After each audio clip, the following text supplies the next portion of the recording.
Hello, नमस्कार विद्यार्थी मित्रांनो. मी सायनाथ गंदिगुडे, SG अकॅडमीमध्ये तुमचं स्वागत आहे. तर विद्यार्थी मित्रांनो, आज आपण ग्रॅव्हिटेशन सायन्स पार्ट 1 मधील फर्स्ट चॅप्टर ग्रॅव्हिटेशन आपण पाहणार आहोत. तर आता ग्रॅव्हिटेशन चॅप्टर मधील आज आपण एक महत्त्वाचा 3 गुणाचा किंवा 3 मार्काचा एक आपण क्वेश्चन पाहणार आहोत. तो आहे केपलर्स लॉ. आता एक लक्षात घ्या, केपलर्स लॉ बद्दल आपल्याला माहिती पाहायची आहे. तर नंबर 1 केपलर्स लॉ. आता Galileo all observe of the planets position wears made with naked eyes.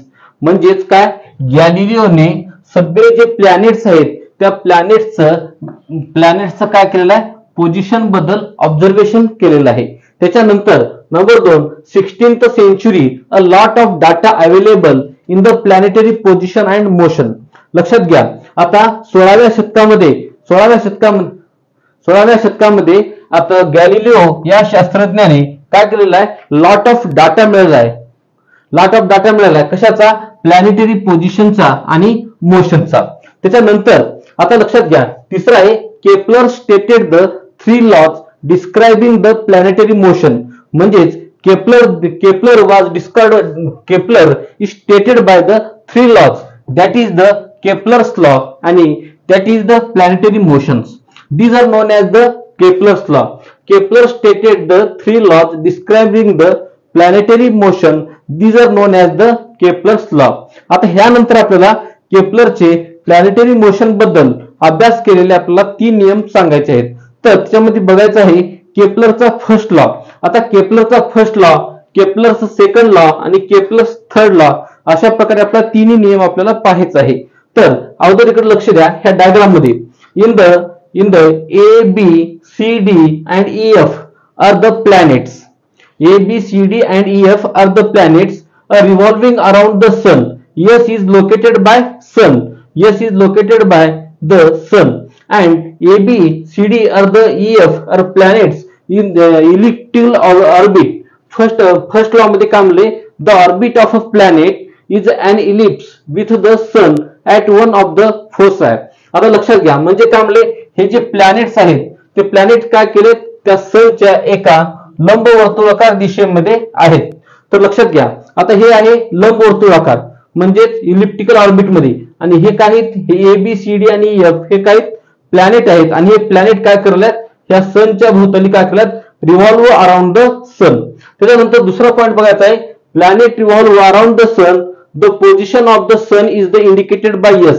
म्हणजेच ह्या प्लॅनेट मध्ये हे जे 6 प्लॅनेट दाखवले, ह्या प्लॅनेट मध्ये हे सन म्हणजे सूर्य काय दाखवलेला आहे, S या पोझिशनला दाखवलेला आहे. त्याच्यानंतर आता सेकंड लॉ मध्ये काय म्हणले, the line joining the planet and the sun sweeps equal areas in equal interval of time.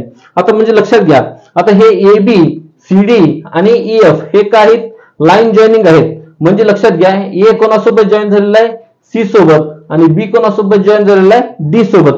म्हणजे हे काय केलेलं आहे, इक्वल एरियाज. बघा, the line joining of the planet म्हणजे प्लॅनेटचे जे लाईन जॉइनिंग आहेत ते काय केलेलं आहे, सनला स्वीप्स केलेले आहेत, आणि ते कुठं, इक्वल एरियाज आणि इक्वल इंटरव्हल ऑफ टाइम मध्ये. त्यानंतर लक्षात घ्या, AB अँड CD हे काही डिस्टन्स आहेत covered by the planet in the equal time. त्यानंतर तिसरा जे आहे तो आहे केपलर्स थर्ड लॉ. आणि या केपलरच्या तिसऱ्या नियमामध्ये आपल्याला पाहायचं आहे की the square of its period of revolution around the sun. म्हणजे लक्षात घ्या, हे जे पिरियड ऑफ रिव्होल्यूशन जे सन आहे ते सन हे कसं आहे, sun is directly proportional to the cube of the mean distance of the planet from the sun. म्हणजे लक्षात घ्या, आता हे सन आहे सेंटर पॉइंटला, हे इलिप्टिकल ऑर्बिट मध्ये काय आहेत, प्लॅनेट हे काय करले, रिव्हॉल्व्ह करत आहेत. म्हणजेच आता लक्षात घ्यायचं काय म्हणले, period of revolution around the sun is directly proportional to the cube of the mean distance of the planet from the sun. आता लक्षात घ्या, आता ह्याच्यामध्ये काय म्हणले, आर म्हणजे काय, average distance of a planet. म्हणजे प्लॅनेटचा जे ॲव्हरेज डिस्टन्स आहे ते कशाने दाखवलेलं आहे, R न. त्यानंतर लक्षात घ्या, टी म्हणजे काय, पिरियड ऑफ रिव्होल्यूशन. म्हणजे लक्षात घ्या, पिरियड ऑफ रिव्होल्यूशन T ने दाखवले. तर आता इथे एक फॉर्म्युला तयार झाला आहे. म्हणजे लक्षात घ्या, T square is directly proportional to the R cube. म्हणजे टी चा वर्ग म्हणजे कोणाचा वर्ग, पिरियड ऑफ रिव्होल्यूशनचा स्क्वेअर. त्यानंतर हे आहे डायरेक्टली प्रोपोर्शनल. आणि आर क्यूब म्हणजे काय, average distance of a planet. आता लक्षात घ्या, that is T square divided by R cube बरोबर इज इक्वल टू कॉन्स्टंट. म्हणजे टी चा वर्ग भागिले आर चा घन बरोबर काय आहे, कॉन्स्टंट आहे. आणि कॉन्स्टंट बरोबर आहे के. म्हणजे हे झाले इक्वेशन नंबर 1. तर विद्यार्थी मित्रांनो, अशा प्रकारे आपण केप्लर्स लॉ आणि केप्लरचे first law, Kepler second law आणि केप्लर थर्ड लॉ असं आपण पाहिलेलो